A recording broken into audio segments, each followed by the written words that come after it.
My name is Benjamin Love. Just call me Ben. I was born in June 1907 in the town of Sheffield, England. My father was a tailor,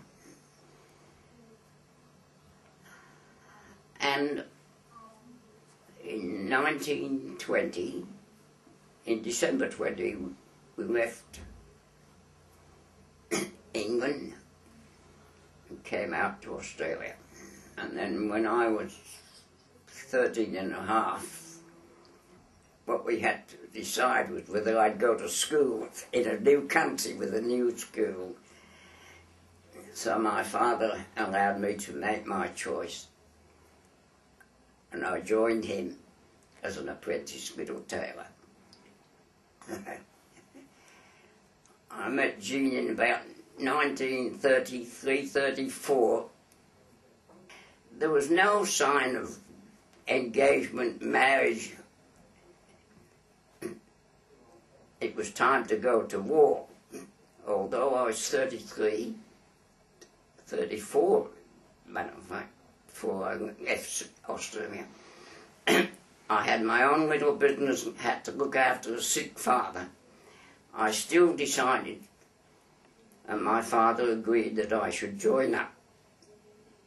We were Jewish, not practicing. I hadn't been in a synagogue for 10, 12 years, but we were still Jewish, that's why. We left in December 1940. As a matter of fact, to be truthful, the day before I left, we'd closed the business and Dad was in his little room, little house. But to my very, very good friend Jean, I took a box of chocolate. And it was Jean's mother that decided we got engaged. And when I was in the Middle East, I got a letter from my sister, my only sister, who was like my mother. She was younger but him. Angry with me that I'd got engaged to Jean and I hadn't even told her. And when we came back in 1942, we got married. We had a 5-day honeymoon. We trained for jungle warfare, went to New Guinea. That was like hell, hell on earth. We moved into a position that had already been occupied by the Yanks, and they had dug the trenches. And believe it or not, when I tried to dig down a little further, I dug out the skeleton of one of our fellows, one of the Yanks, who'd heavily lived and died in that blessed trench. It was...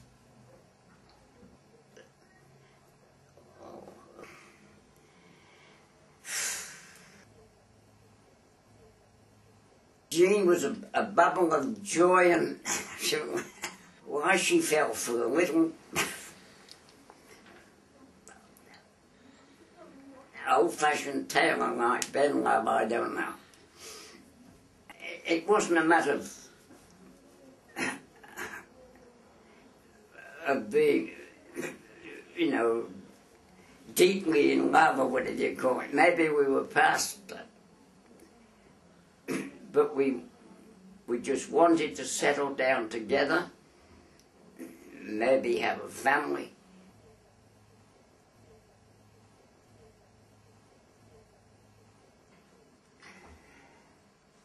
When I look at a photo of Jean, I feel so sad for her that I'm sitting here and she was taken with this cursed dementia at the prime of her life, you know.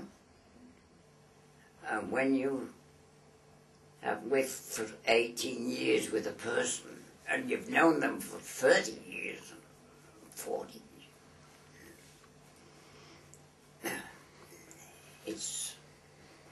shock. She couldn't reason anything anymore.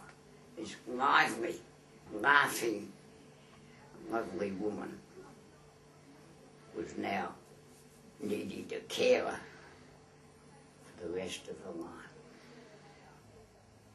Until she took a stroke.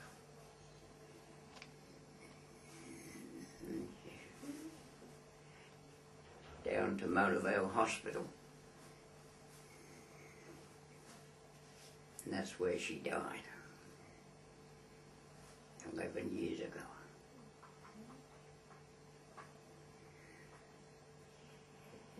Yeah.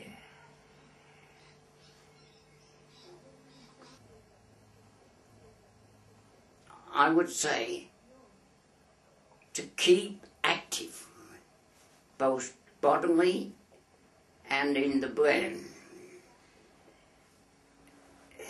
because it's a well-known fact that if you sit and do nothing, not only will your body deteriorate, but your brain matter seizes up too. And I would say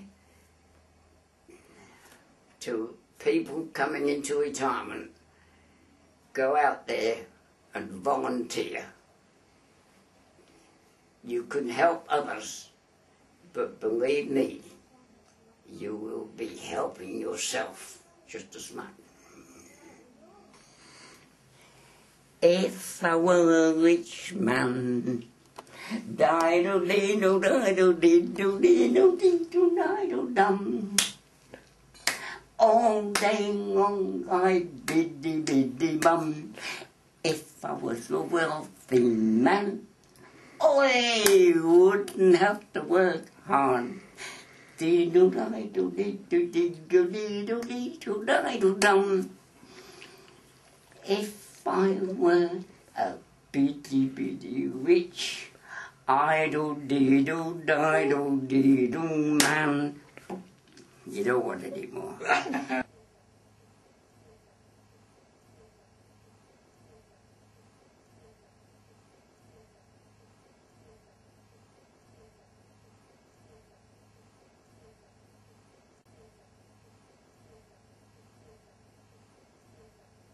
If what we've done today really comes out,